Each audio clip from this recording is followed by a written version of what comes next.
Okay, so first things first, because it's what you came here to see. Got to promote the cons I got coming up. Um, come see us in, let's see, June 1st through the 3rd at Wizard World Des Moines, and then the 8th through the 10th, I believe. Yeah, in the second weekend of June for Wizard World Columbus, and then the fourth weekend is Saturday and Sunday at Planet Funk Con, which is in Moline, Illinois. So I got those coming up. Also follow us on Twitter at the Cinema Snob and subscribe to our YouTube channel at youtube.com/Stoned Gremlin Productions. Anyway, we got out of Solo, a Star Wars story, with a fairly decent crowd in there. Yeah, it wasn't packed like most movies like this would be, but it's...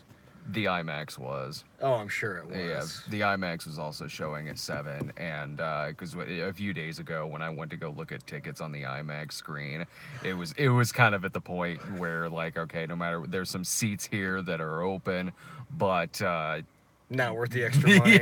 yeah, Like sit in the back corner. So yeah, when there was one seat left at book club the other night at that first screening that Sarah and I went to that ended up being sold out. It was one seat that was in the front far right corner of the theater.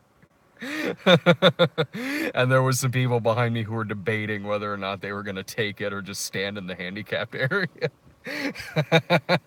So I guess technically we could have stayed in that theater. And just stood for the entire movie. What was your kind of attitude going into this movie after all the trailers and everything? Well, all the trailers and everything, and of course, like most people anymore, I live on the internet, so... Sure. Like, a couple of years of news of making this movie was fairly troubled, so I honestly went in expecting next to nothing. Like, I kind of figured it would be like the last 3 Star Wars movies that have come out where it had been fine. Yeah. I just expected it to be fine. Yeah. Coming out, I really enjoyed this. Yeah. Like, really honestly did. Mm-hmm. Like, it's not perfect by any means, but it hits all the right notes. I think I had a similar attitude as you going into this movie, where I thought Force Awakens was a really, really good movie. I was kind of about Rogue One. It was fine. Last Jedi, again, thought was fine. I kind of had that attitude going into this as well, because I thought, well, look at the odds. That might be what this one is. At the least, maybe we'll get a really fun movie out of this, or maybe it'll just be kind of okay. But in leaving the theater, I'm actually totally with you. I had a really good time at this movie. I actually really dug the absolute fuck out of it. It was... I didn't think the movie was going to be bad going into it. No, I thought it was going to be good, but it was honestly better than I thought it was going to be. Oh no, it was far and away better than I thought it was going to be. Like, don't get me wrong. There's shit I could nitpick. There's shit that same. Like I would have loved to have seen slightly differently or a little differently, but like overall, it's good. It's a dark film. It's a really dark looking movie. Like it really... Well, to me it looked like it was shot and made like the original trilogy to a degree. That's what Rogue One did as well. It does a similar thing with Rogue One where certain people are dressed and their hairstyle is kind of the same as if it were made in the late 1970s. This one does that too. This one I thought was a far better movie than Rogue One, at the very least, because it just has more interesting characters in it. Yeah, I didn't have as many problems with Rogue One as you, but like this is a better movie. I like this better than The Last Jedi. A movie that I didn't dislike. I thought it was okay. It had moments of greatness with moments of sheer stupidity. This movie, I had a way better time at this movie. I thoroughly enjoyed this more than... Yeah, there was only one part in this movie where I had a oh fuck you moment, but we'll get into that when we get into spoilers later. Sure, yeah. You know what moment I'm talking I think about. I know what you're talking about, and at first I was like, oh, that I wasn't expecting... I think we're talking about the same thing. It was something where I was like, Well, I wasn't expecting that. That's surprising. All right, I kind of want to see where this goes. And the more I thought about it, the more I was like, wait, what is... I think we'll get to it later because I think we might be talking about the same Yeah. thing. And so no, it is a dark looking movie. Like it really goes at its material as a Han Solo movie should. There's elements of spaghetti westerns here. There's elements of a medieval film with how foggy and just steamy everything is coming out of the ground and the smoke and fire and everything. And also like post-apocalyptic movies too. It hits at these other genres of movies that a movie about Han Solo should, especially Yeah. the spaghetti western angle. And no, it's a movie about a group of scoundrels robbing shit for Paul Bettany as space gangster number one. Paul Bettany was fucking like, Yeah. I know when Miller and Lord were shooting, there was another actor in that role, and I can't remember okay. who it was, but they couldn't come back for reshoots, so they recast with Paul Bettany. And, Yeah. like, no offense to who was in that role before, and I wish I could remember who it was, and I remember it being a good actor too. But Sure. Paul Bettany's fucking amazing. He's scary. Yeah, He's is scary but funny all at the same time. Like, there was one thing going into this movie where I was thinking, I hope to God they do this, because they kind of sort of hinted a little bit in the trailer, which is I hope Chewie's family is in this movie. And I'll say this, they don't say that Chewie doesn't have a family. They say Han Solo in the movie says like he's talking about either his family or his tribe. I'm not sure which. So that's all right. That's good enough for me, I guess.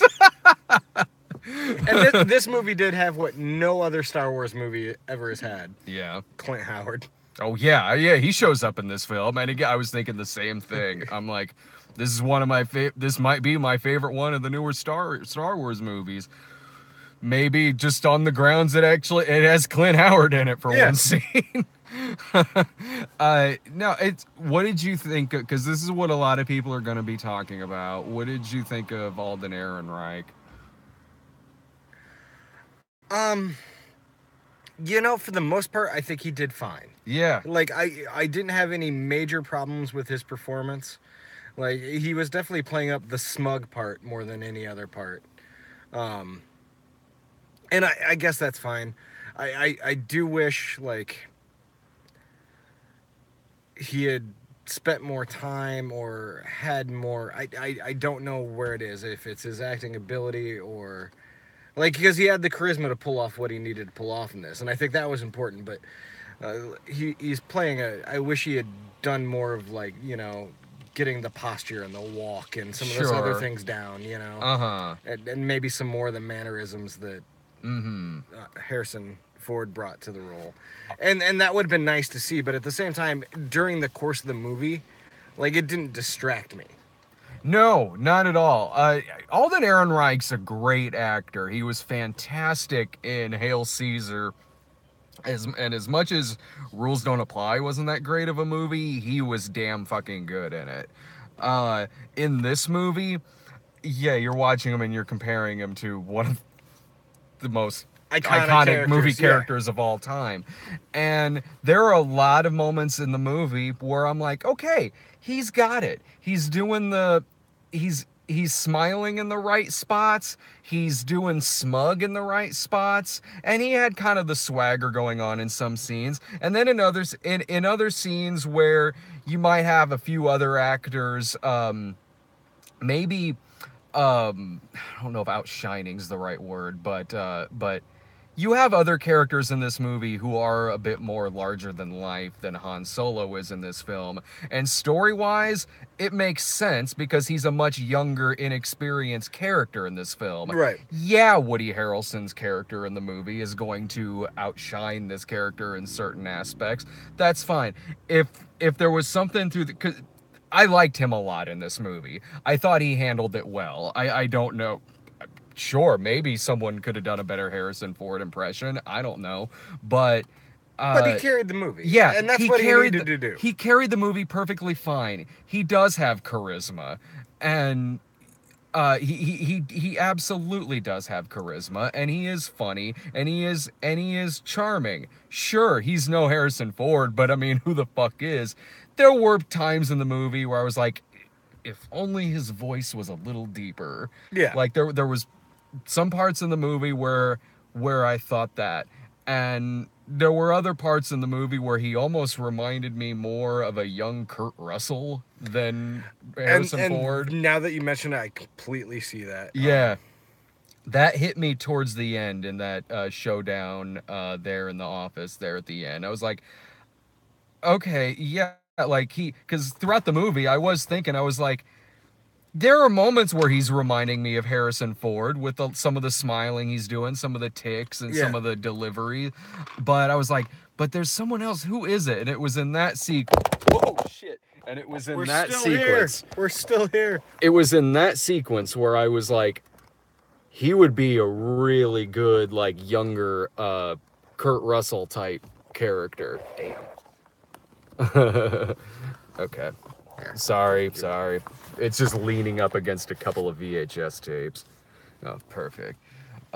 Thanks. Yeah. So, no, but yeah, overall, I thought he worked. I thought he carried this material just fine. It is, honestly, like, yeah, the movie's called Solo, but it is an ensemble film.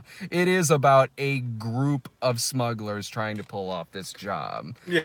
And this group works together very well. This group has way more memorable characters and performances than the group in Rogue One, between Woody Harrelson and between Donald Glover, who is doing a damn good job in this film. Yeah, well, Donald, it's one, I've never seen Donald Glover do anything bad. Sure. I think he's just one of those dudes that either he's really good at what he does, and what he does is almost everything, or he's just really picky about what he does. And I'm not sure which it is.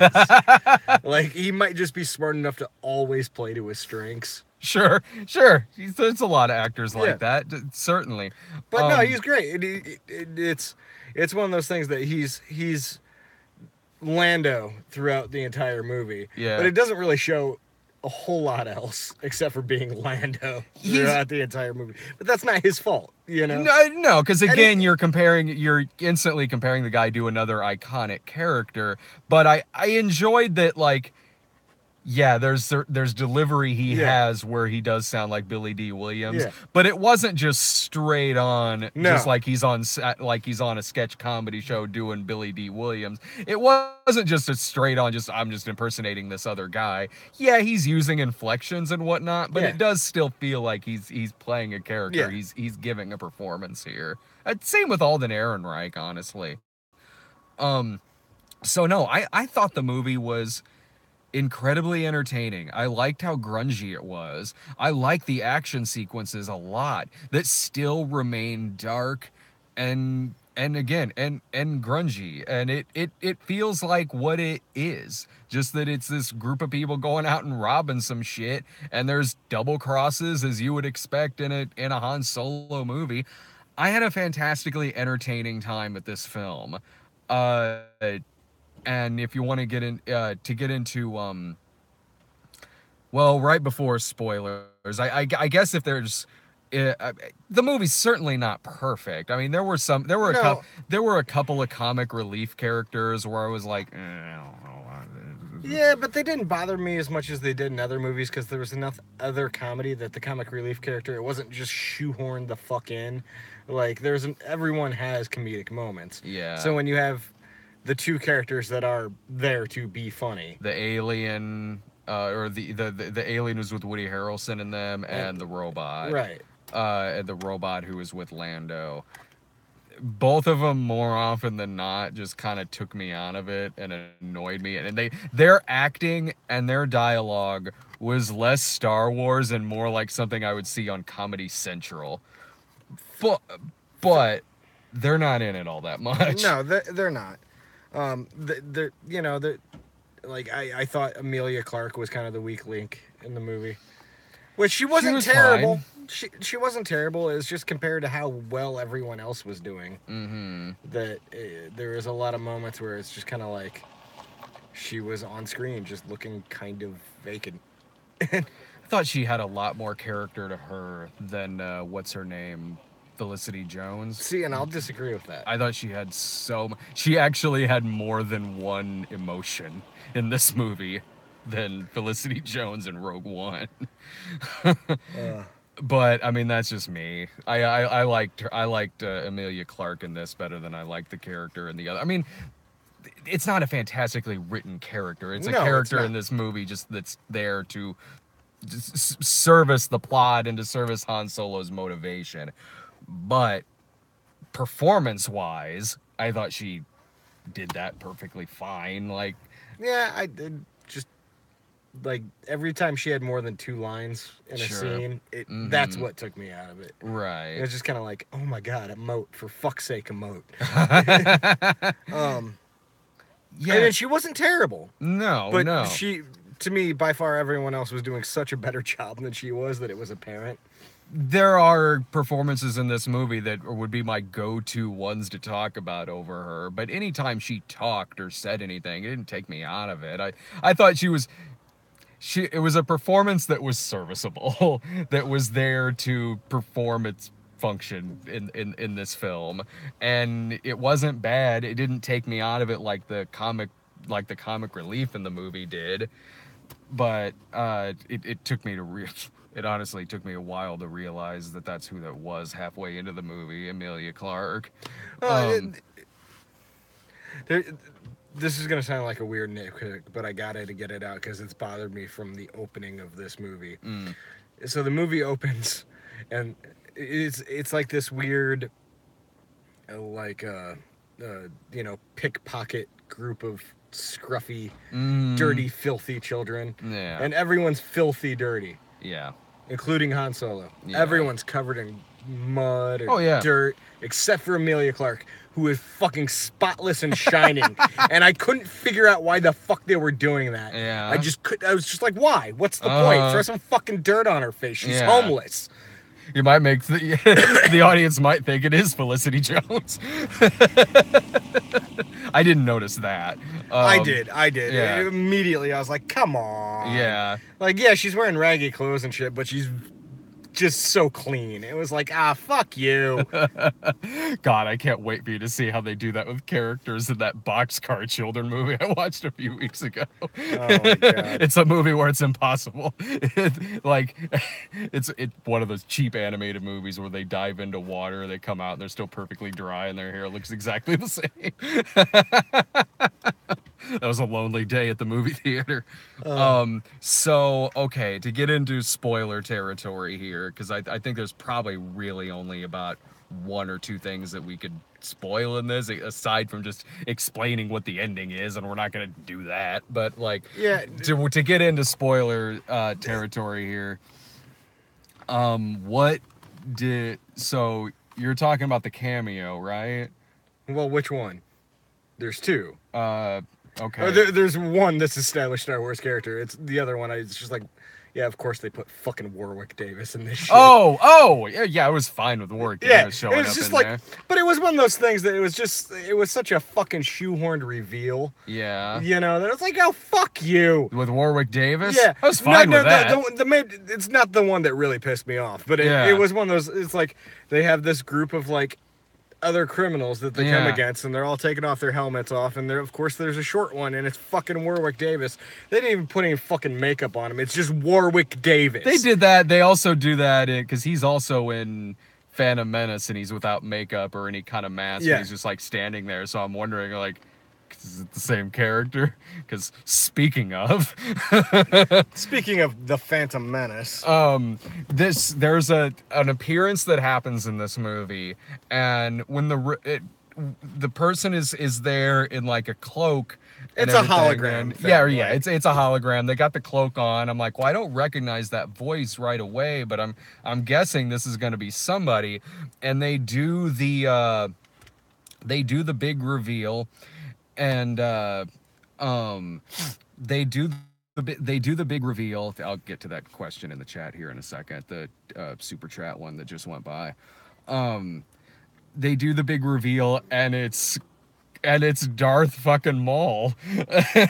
And so Darth Maul is in this movie, and when he kept going, I wasn't expecting that to be in the film, for one, but when it was, I was like, well, okay, like, this is a much better written movie, and him being here kind of makes me think, well, maybe if other movies kind of built off of what this one's establishing, maybe they can actually do something with this character, something that was promised to us but not delivered in 1999. Maybe something can happen here. He's only in one scene, and I was like, well, he's doing more dialogue-wise in this one scene than he did in the other movie, and he's really just sitting there saying a few lines.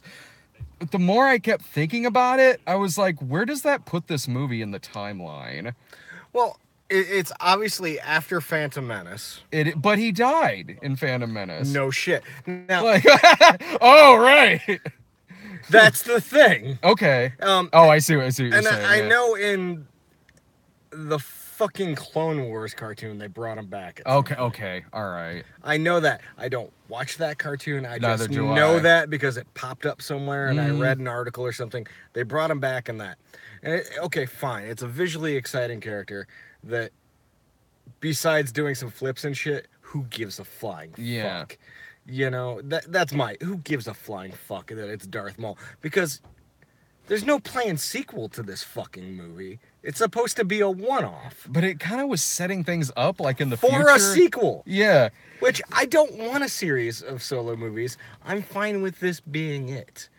Because it gives you everything you need. I'll tell you this, though. I would be more interested in a series of this than I would the main series that we're getting. See, I don't think it's paid off completely, but I like the main series we're getting. It's not that I dislike it. It's not that I think that it's bad at all. I think that there's stupid moments in them for sure, but there is a lot of great shit too. This movie, though, was more interesting to me. It had more interesting characters. I thought it was better looking. I thought, maybe not better looking, but I liked how kind of grungy this movie looked. I was way more invested in the story, and at the end of this movie, it actually did make me want to see what could happen next with some of these characters, including, like, the setup of Darth Maul they were doing. Whereas at the end of Last Jedi, I was thinking, yeah, okay, fine, see you in a couple of years, like, and I'm sure it'll be fine. This one, though, I was actually curious where they could go with it. I'm curious how they're going to go with it and still keep it in canon, because, like, okay, so if Han Solo has a run-in with Darth Maul, who's wielding his fucking lightsaber, which they just had to get in the shot for no fucking reason. Of course. Then why is he going to be a disbeliever in the Force later on? Well, I mean, he can see that Darth Maul is standing there, but maybe not necessarily believe in the Force, because whether you believe in the Force or not, Darth Maul running at you with a freaking double lightsaber is gonna kill you. Yeah, I don't know. It's to me that it was very brief, and thankfully it was at the end, because because if that had been at the beginning or the middle, I'd been like, I'm done. No, it wouldn't have done that to me, but I mean, it would have taken me out. It confused me. It would have taken me out enough. Yeah. To distract me for the rest of the movie, because I've been thinking, how the fuck are they gonna pull this shit off? This makes no fucking sense.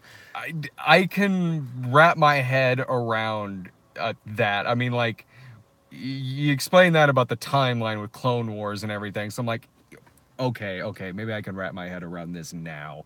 But it's not the most. It's not even close to being among the most far-fetched shit I've seen in this universe. Between Anakin creating C-3PO and shit. Like, all right, so I'm fine with Darth Maul just being there in one shot. It makes more sense. And again, I'm like, maybe something actually interesting will happen with this character. Who knows? I know they're doing a Boba Fett movie. I know Are they doing a Lando movie? I don't think so. I If, mean, if that wouldn't there hasn't surprise been me. announced. Sure. I saw a comment earlier that someone said that there's been announced a trilogy of these Solo movies, which... Oh, okay. I'm down with it. I really enjoyed this movie. I'm totally cool with that. I mean, we'll see how this movie does box office wise. It's a Star Wars movie. It's gonna do fine. I mean, yeah, I'm sure it'll do. I'm sure it'll do fine, but you know, I mean, it still has to make its budget back and then some. Who knows? There was. I mean, this is a much better fucking movie, but like that, there was that one thing that had the Star Wars name attached to it that like didn't do well. Oh, it was that Clone Wars movie they came out with several years ago. It didn't do great, but it wasn't a flop. I don't. Yeah, I don't know It just didn't have the wide fucking interest that the live action ones do. You know? Yeah, I'm sure it made money, and if it didn't make money in theater, it's made tons on DVD. and you Because that show kept going for years. No, man. it did. Yeah. I'm curious. I'm curious how this movie does, because another one just recently came out in December, and whether you love that movie or not, it was a polarizing film. I again, like I said, I happen to really like this one. I happen to really like this one a lot, and I enjoyed it better than the last movie. And I hope that if you haven't liked any of the other recent ones, I hope that doesn't stop you from going to see this, because it is a very entertaining film. Well, it's Star Wars fandom is so fucking polarizing and weird and angry. Or you could spend your money, and go see Show Dogs, because that version will be unseen. You got like one more day to see Show Dogs and make it.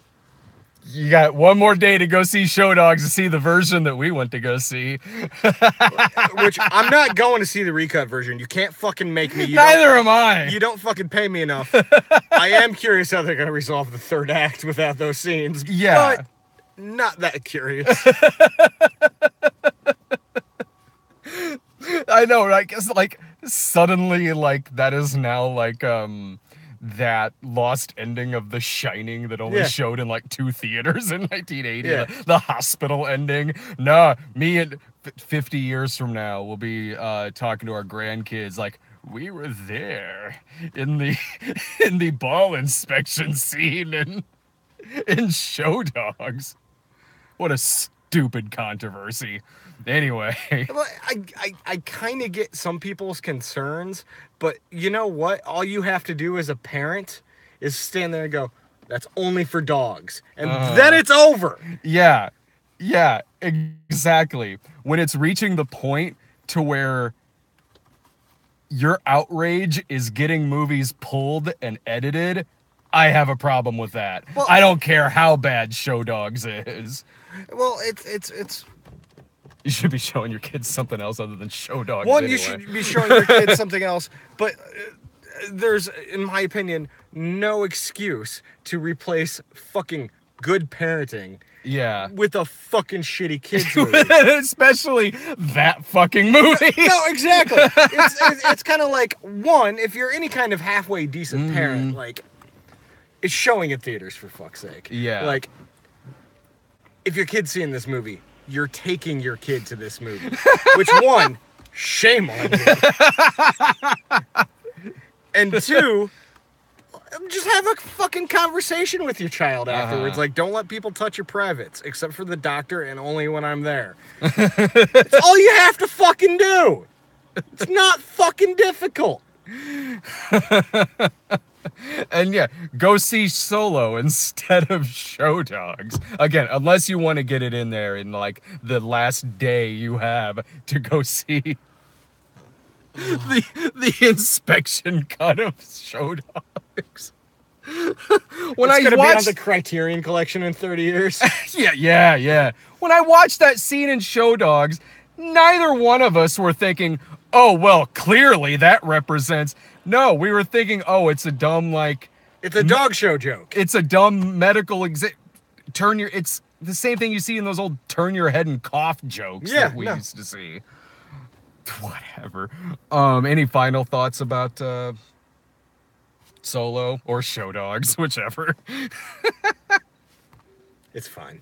Solo, not Show Dogs. It's fine. It's better than fine. It's good. Yeah. It's not great, but it's good. And it was, you know, honestly, it was the most like simple sit down, enjoy a movie fun I've had at the theater in a while. Sure. Like, there's other movies I've seen that I've enjoyed more, but for just like a good like hour and a half, 2 hours of just like entertainment. Yeah. That was great. Yeah, I completely agree. And I guess my final thought will be someone threw in a super chat question a second ago asking if to request a movie on midnight screenings over on Patreon, if you had to do that tier multiple months, and you don't. You just have to do it. You just have to do it once. You just have to pay that tier once and find the blog post in Patreon that talks about it and put it down in the comments for that particular